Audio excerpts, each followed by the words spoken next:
Now we shall solve the second model problem where the means are dependent, rather correlated, and one word is very important here. You can see repeated. मतलब एक तरह की चीज को repeat किए example से और clear हो जाएगा. So this is your model problem. No more. Are you seeing? Is it clear? Okay. So you must have noted down the problem. Let us. If we have to solve, if you have to solve as a researcher, then you have to find every values. As we have taken an ideal problem, the value of correlation is already given. So there will be two groups, mean and a standard deviation of both the groups, and there is a relationship, correlation का value है, इसीलिए correlated.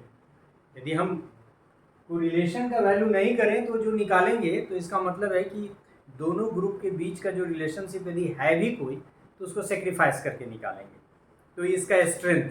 लेकिन आमतौर पे हम लोग जो research करते हैं उसमें इंडिपेंडेंट वाले फार्मूला का ही ज़्यादा इस्तेमाल करते हैं. तो in the problem you have seen there are two groups of students जिनके ऊपर एक एक्सपेरिमेंट हुआ on reaction time to find out the effect of drugs पूरा मेडिसिन टाइप का एग्जाम्पल है. The drug is given below, sorry the data is given below. Find out whether the mean reaction time after the administration of drug is different from the mean reaction time under the normal condition. एक normal condition है और दूसरा condition कैसा है, जो drug का condition है. normal condition में mean दिया हुआ है और drug condition में mean दिया हुआ है, और ये normal condition और drug condition के बीच का relationship दिया हुआ है. तो ये problem जो हमारा second formula था, ये हम लोग जानते हैं कि T रेशियो में mean difference divided by standard error of mean को रखते हैं. स्टैंडर्ड एरर ऑफ ये इस कंडीशन में T को यदि हम फार्मूला के रूप में लिखे तो हमने पहले भी फार्मूला लिखा है. क्या हो गया था हमारा, root under standard error of mean first group, standard error of mean second group, -2r 1 2, और फिर standard error of mean of first group, standard error of mean of, ये आपका दिया हुआ है. और आप जब देखेंगे तो आपको मीन का वैल्यू दिया हुआ है,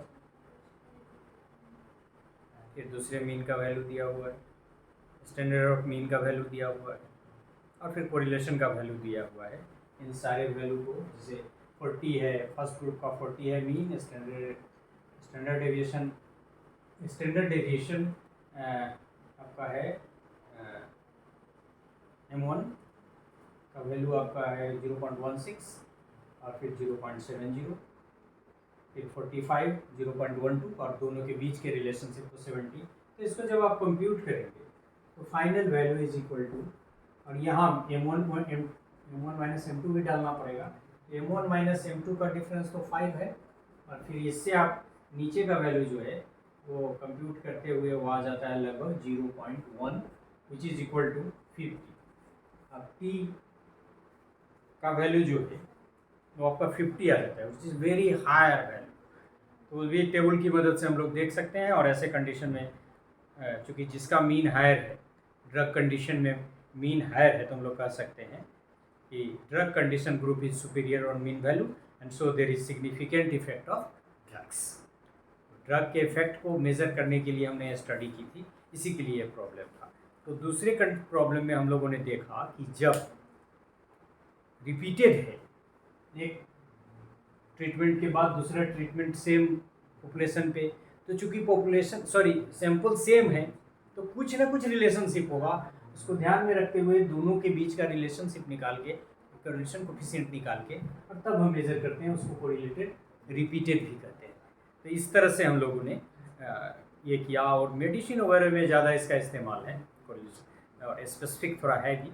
आमतौर पे हम लोग एजुकेशन में फर्स्ट इंडिपेंडेंट वाले का ही ज़्यादा इस्तेमाल करते हैं. So this is all about this second model problem which was on correlated or repeated. So thank you very much.